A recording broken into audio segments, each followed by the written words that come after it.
İraq səfərini İsfahanda 1632 başlarında qanlı bir qətliamla nəticələnən böyük bir təmizləmə dalğası izlədi.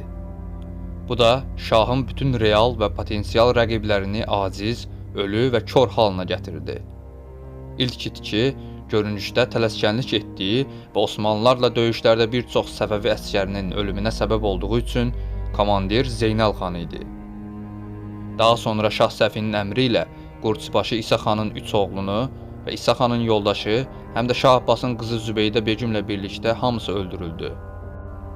Buna səbəb Şah Səfinin hakimiyyətinin 2-ci ilində xəstələndiyində yerinə keçə biləcək bir namizəd olmadığı üçün Zübeydə Begümün oğlu Məhəmməd Mirzənin taxta çıxması məsələsinin gündəmə gəlməsi və Şah Abbas həyatını itirdiyində Zübeydə Begüm də daxil olmaqla Şah Abbasın qızlarının Səfinin yerinə Abbasın oğlu İmamqulu Mirzənin hakimiyyətə gəlməsinə dəstək olmaları idi. Qətliamın gerçəkləşdiyi gün hərəmin 40-a yaxın qadın üzvü öldürüldü. Şah Səfinin ana ayrı qardaşı Süleyman Mirzə, əmiləri Məhəmməd Mirzə, İmamqulu Mirzə və onun oğlu Nəcəfqulu Mirzə Əlamut qalasında boğdurularaq öldürüldülər. Hərəmin başı Yusif ağa, Xorasan valisi Məhəmməd xan, 3 oğlu ilə birlikdə Bağdadlı Əshab xan öldürüldü. Gəncə valisinin uşaqları xədim etdirildi. Digər qurban isə Şah Abbasın qızı Ağabegüm ilə evli olan Vəzir Xəlifə Sultan və övladları oldu. Şah Səfi Xəlifə Sultanın 4 övladını kor etdirib, Xəlifə Sultanı da sürgünə göndərdi. Vəzirlik məqamına isə Mirzə Talib Ordubadi gətirildi. Digər bir qurban İraq səfərində böyük nailiyyətlər göstərmiş Ardalan valisi Əhməd xan Ardalan idi.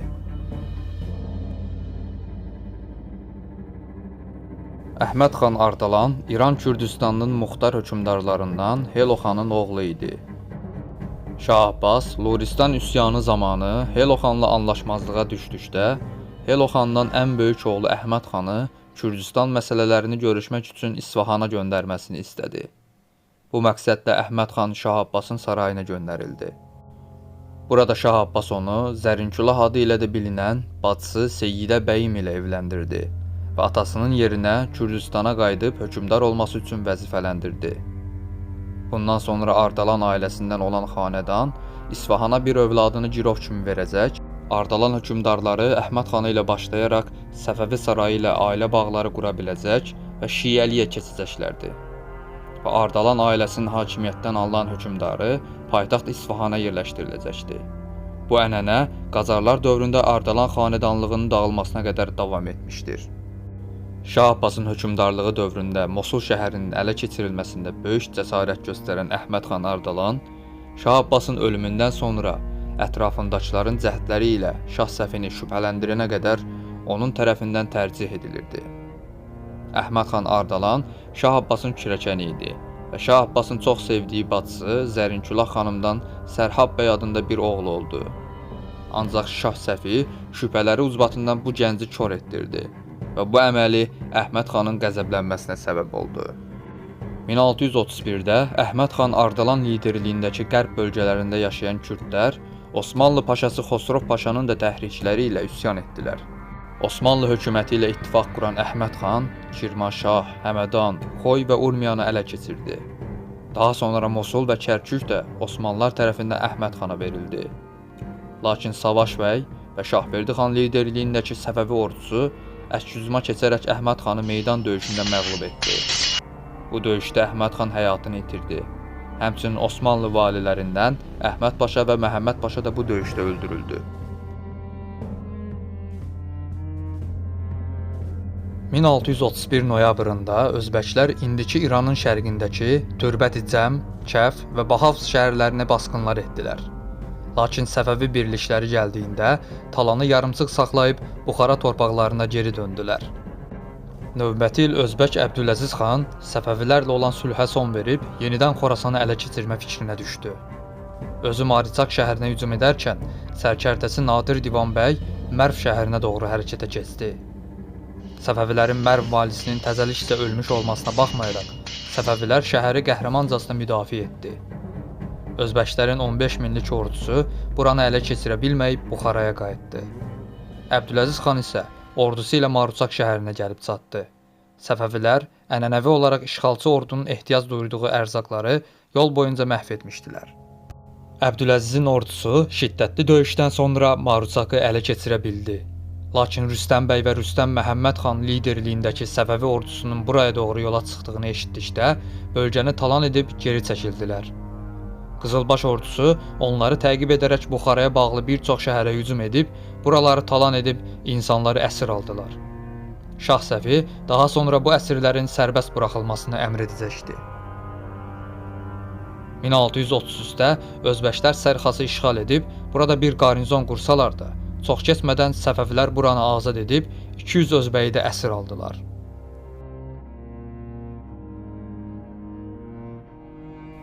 Əfqan Şirxan Şah Abbasın sərkərdələrindən biri olmuş, Qəndaharın fəthində vəzifə almış və Şah Abbas bunun müqabilində ona Qəndaharda bir bölgəni hədiyyə olaraq vermişdi. Lakin Şirxan elə Şah Abbas sağ ikən Qəndahar valisi Gəncəli xanın ölümündən sonra onun yerinə gələn oğlu Əlimərdan bəy ilə arası dəymiş və Şah Abbasın ona olan rəğbətindən kibirə qapılıb, icazəsiz Moğol ticarət karvanlarına və Moğol ərazilərinə basqınlar edib, talan və qarətə başlamışdır. Əlimərdan bəy onu bu işdən yayındırmağa çalışsa da, Şirxan Əlimərdan bəyə itaət etməmişdir. Daha sonra Əlimərdan bəydən xəbərsiz Şah Abbasın sarayına getmiş və valini şaha şikayət etmişdir. Eyni şəkildə Əlimərdan bəy də məktub yazaraq Şirxandan şikayətlənmişdir. Şah Abbas Şirxanı mülayim yolla başa salaraq fikrindən daşındırmış və onunla Əlimərdan bəyi barışdırıb Qəndahar əyalətinə göndərmişdir. Şirxan bir müddət sakit dayansa da, Şah Abbasın ölümündən sonra dərhal öz əməllərinə davam etdi. Əlimərdan bəy dərhal Qızılbaş ordusu ilə Şirxan üzərinə yeridi. Şirxan öz ordusu ilə cəsurca Əlimərdan bəy üzərinə hücuma keçdi. Lakin Əlimərdan bəyin birliklərinə qarşı davam gətirə bilmədi. Əsgərlərinin çoxunun məğlub və məhv edilməsi üzərinə Moğol torpaqlarına qaçdı. Buradan Babır hökmdarına məktub yazıb kömək istəsə də Cihanşahdan dəstək ala bilmədi. Daha sonra bölgədəki əfqanları bəzi vədlərlə öz yanına çəkib yenidən Qəndahara yeridi. Əlimərdan bəy yenidən onun qarşısına çıxdı. Önlərində böyük bir qızılbaş ordusu görən əfqanlar qorxuya qapılıb dağıldılar. Şirxan az sayda adamı ilə birlikdə Əfqanistanın Həzərat bölgəsinə qaçıb burada gizləndi. Daha sonra Hindistana gedərək Moğollara qatıldı. Şah Səfi onu gizli agenti etmək üçün Şirxana bir məktub göndərdi. Lakin Cihanşah bundan xəbər tutaraq Şirxanı saraydan uzaqlaşdırdı və çox keçmədən Şirxan dünyasını dəyişdi.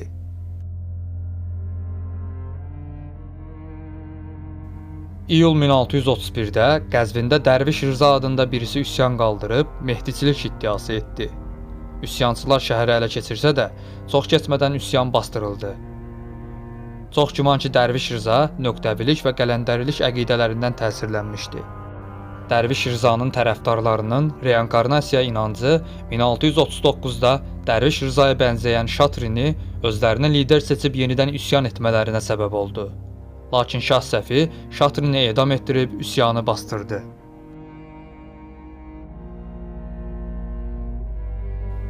Şah Böyük Abbas ölkənin bir çox siyasi, hərbi və iqtisadi vəzifələrinin idarəsini Qafqaz xalqlarına vermişdi.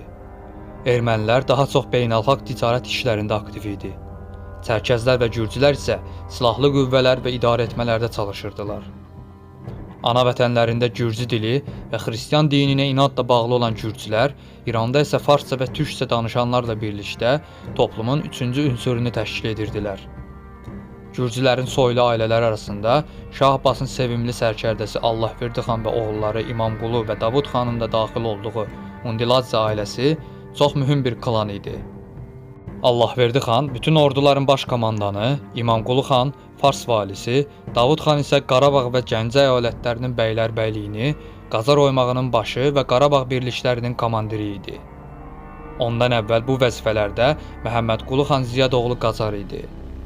1625-ci il tarixindəki Gürcü üsyanı sırasında Məhəmmədqulu xanın bu üsyana qarşı hərəkətə keçməməsi üstünə Şah Abbas onu vəzifədən aldırıb, yerinə Davud xanı təyin etmişdi. Bundan əvvəl Davud xan Şah Abbas tərəfindən Tiflis ilə əlaqədar olmaq, Gürcüstan və sərhəddəki işləri idarə etmək üçün vəzifələndirilmişdi. Qarabağ və Aranı tam səlahiyyətlə idarə edərkən, eyni zamanda mərkəzdən qaçma əlamətləri gözə çarpırdı. Gürcü və erməni qaynaqlarından alınan məlumatlara görə Şah Abbasa qarşı çıxan Gürcü üsyanı ilə əlaqəsi var idi. 1626-cı ildə Qarabağ və Gəncənin bəylərbəyi vəzifəsinə çatdıqdan sonra gizlincə Kaxetiya valisi Teymurazla əlaqələrini inkişaf etdirirdi.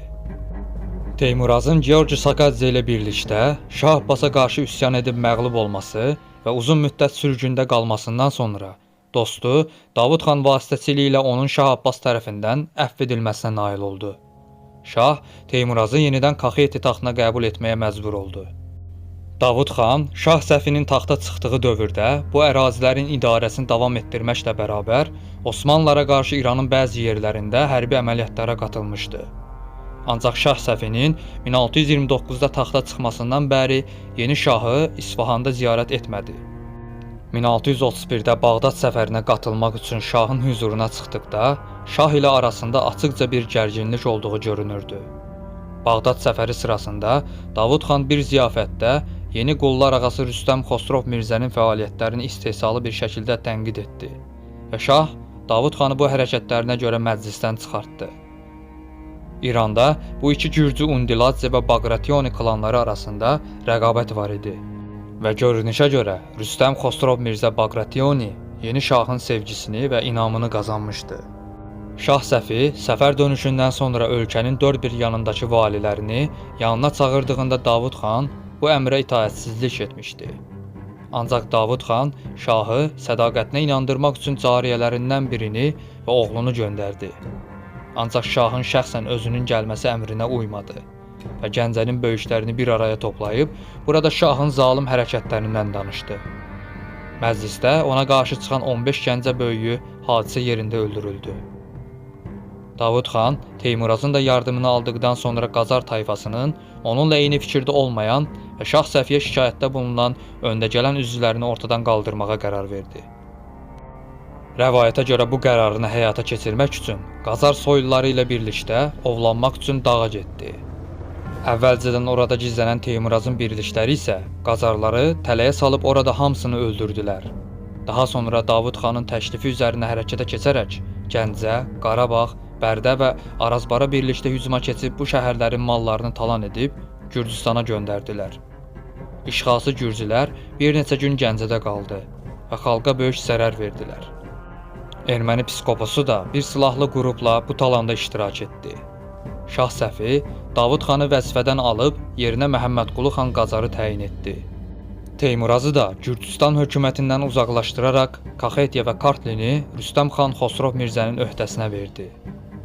Teymuraz isə Şirvan, Çuxursəd və Axıska valilərinə məktublar yazaraq onları da üsyana dəvət etdi.